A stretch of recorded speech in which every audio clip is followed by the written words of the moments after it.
talked a lot in the past about gender neutral pronouns, what they are, how using them takes a lot of practice, how it's not very easy to switch from using one set of pronouns for a person to using a different set of pronouns because your brain has had that muscle memory of referring to a person in one way, and how it takes time and practice to start referring to a person in a different way, right?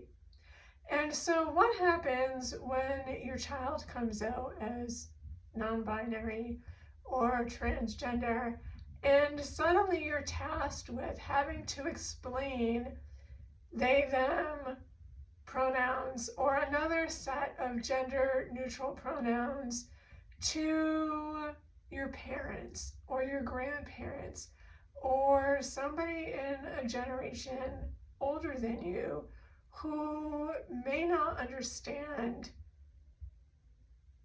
gender neutral pronouns, or how you could use what they would argue would be plural pronouns to refer to somebody in a singular way. It feels like a lot. It feels like maybe it could be an impossible situation, right?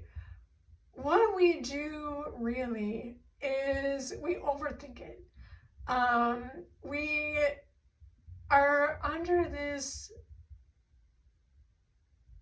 monumental amount of stress and pressure when our children come out as being transgender, because suddenly there's a lot to think about. We have to think about how we tell people in our immediate families.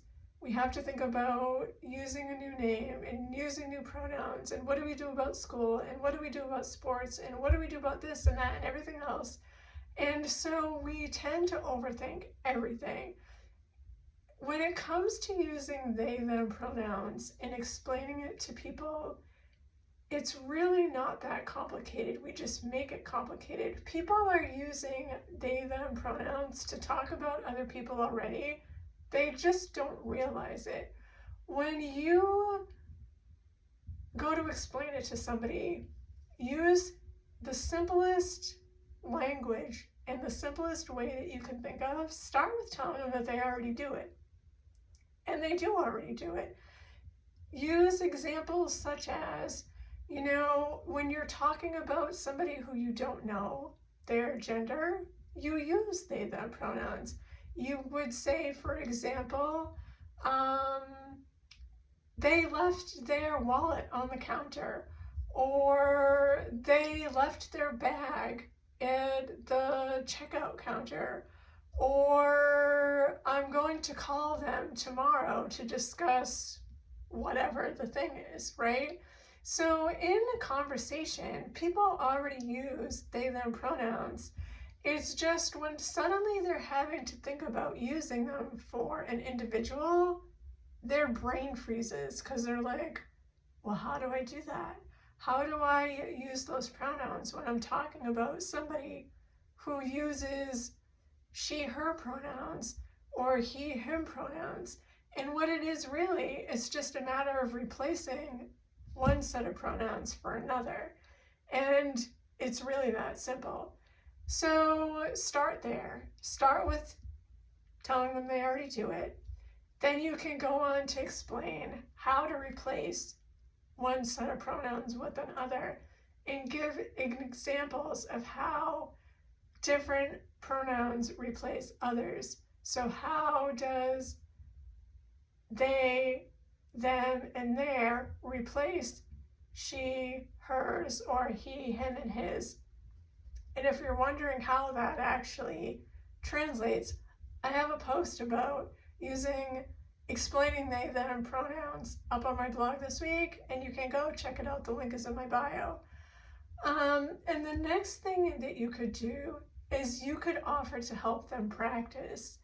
And really what it comes down to is practicing, because they're going to need to learn how to use those pronouns in real life applications instead of just having this idea of, well, this is what I would do and this is how I would use them. How are they going to say them in conversation? And how are they going to use them to talk about this person now that they know? And so help them practice like you did when you first learned that your child had these new pronouns, so it doesn't seem so out there in their brain about this idea that they can't wrap their mind around. So I hope that's helpful. And like I said, I have a new post about it up on my website. And if you have any questions, feel free to drop them in the comments, or if you're not wanting to do that, you can always send me a message and I'm happy to have conversations about things that you find awkward or confusing or whatever, hard and difficult. My DMs are always open.